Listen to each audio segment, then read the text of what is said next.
So guys, आइए बढ़ते हैं हम यूनिट 4 की ओर, जो कि है इंक्लूसिव स्कूल, है ना। तो यहाँ पे स्कूल के बारे में हम बात करेंगे इस यूनिट में, और वहाँ पर सबसे पहले इसके हम देख लेते हैं, आपको 1 मार्क्स वाले क्वेश्चन देख लेते हैं, ठीक है। उसके बाद बढ़ते हैं आगे। तो सबसे पहले अति लघु उत्तरीय, सब very short answer type question है। समावेशी विद्यालय का शाब्दिक अर्थ है क्या है?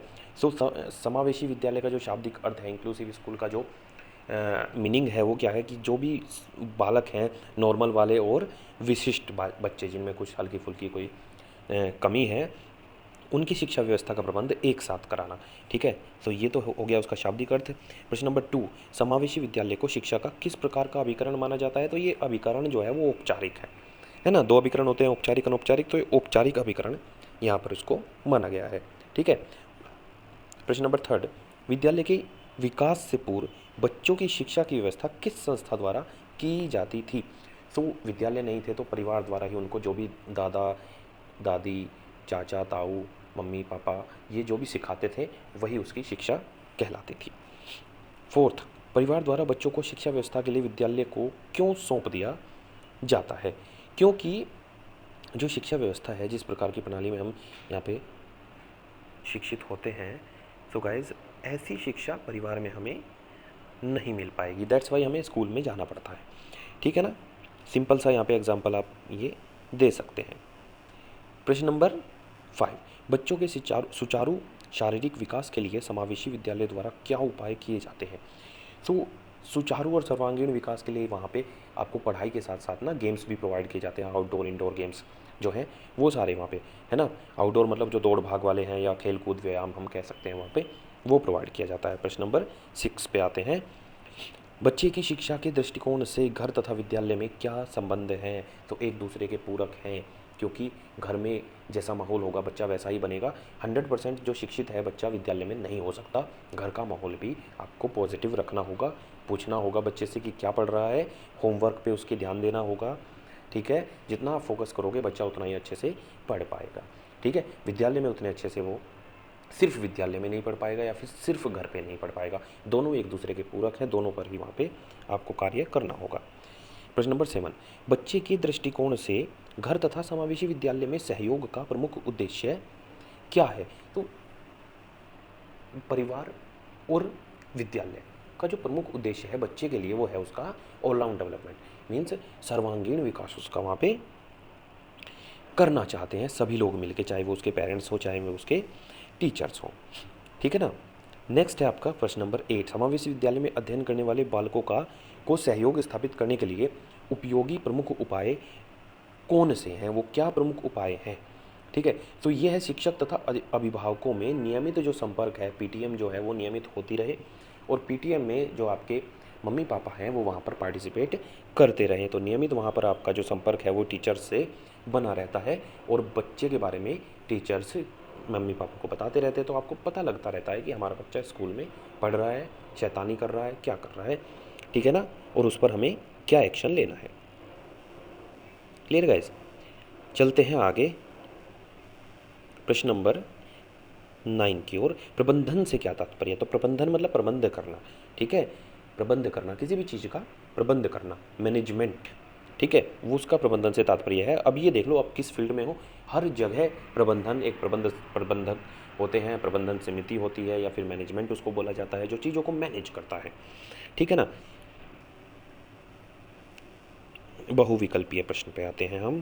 प्रश्न नंबर 1, समावेशी विद्यालय नामक संस्था के विकास के लिए जिम्मेदार प्रमुख कारक कौन से हैं?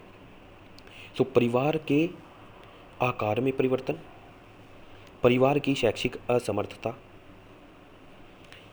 शिक्षण को सामाजिक दायित्व स्वीकार करना, या फिर ये सभी।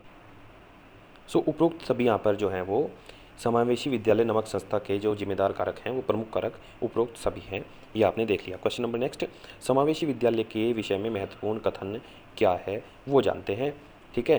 तो विद्यालय एक महान संस्था है, बिल्कुल है। विद्यालय में अनुशासनहीनता पाई जाती है, जी नहीं। उसके बाद में हम क्या कह सकते हैं कि विद्यालय घर और समाज को जोड़ने वाली कड़ी है, हाँ जी बिल्कुल सही बात है। और विद्यालय का घर से कोई संबंध नहीं है, तो ये भी गलत है। तो यहाँ पर 2 गलत हैं और 2 सही हैं, ठीक है। तो विद्यालय जो है वो एक महान संस्था है क्योंकि वहाँ पर शिक्षा मिलती है, तो शिक्षा मिलती है तो जाहिर सी बात है वो महान है, क्योंकि वो जो जन्म से मानव हैं उनको जानवर से इंसान बनाते, ठीक है ना। एक अच्छे इंसान समाज में रहने लायक हो, विद्यालय का वहाँ पे महत्वपूर्ण रोल है, विद्यालय और परिवार का, ठीक है, बराबर रोल है। सो विद्यालय तो एक महान संस्था है, इसमें कोई शक नहीं है, लेकिन हम बात कर रहे हैं यहाँ पे समावेशी विद्यालय की, तो वो यहाँ पे है घर और समाज को जोड़ने वाली एक कड़ी।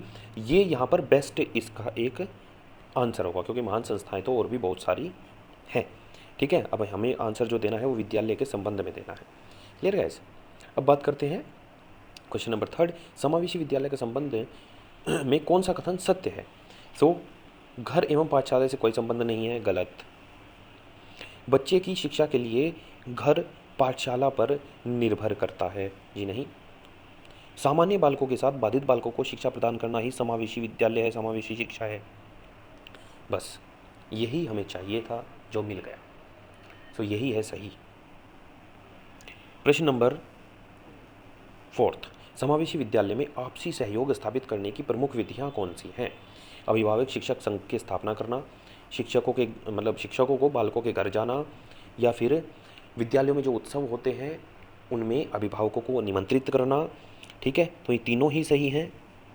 तो उपरोक्त सभी सभी सही सभी सही है ना।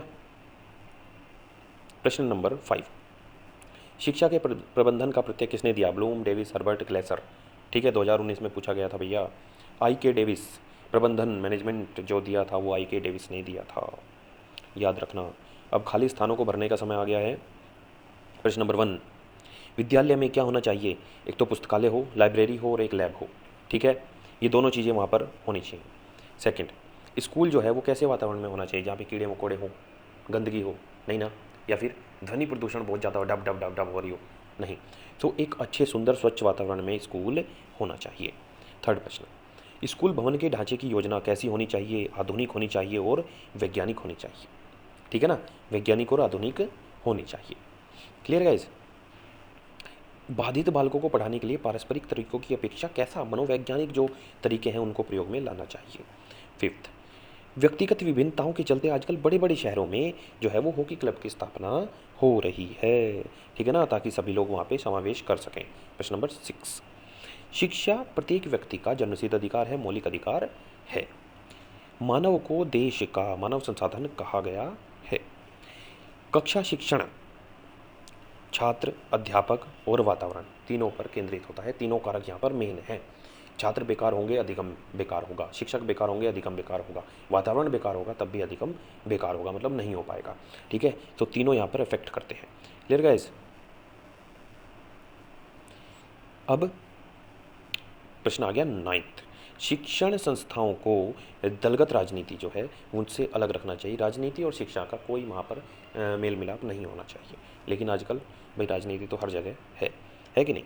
कक्षा कक्ष का जो वातावरण है वो कैसा होना चाहिए, सामाजिक सांस्कृतिक होना चाहिए, अच्छा होना चाहिए, बढ़िया होना चाहिए, जहाँ पर बच्चे अपने संस्कृति के साथ मिलकर शिक्षा को ग्रहण करें, ठीक है ना। शिक्षण प्रबंधन का प्रत्यय हर्बर्ट ने दिया था। शिक्षण प्रबंधन का प्रत्यय आई.के. डेविस ने दिया था, है ना। तो यहाँ पर हर्बर्ट वाला असत्य हो जाएगा, आई.के. डेविस होगा तो सत्य हो जाएगा। 2017 में ये पूछा गया था, याद रखना इसको, ठीक है। तो यहाँ पर आपकी यूनिट जो 4th है उसके क्वेश्चन जो 1 मार्क्स वाले हैं वो होते हैं फिनिश।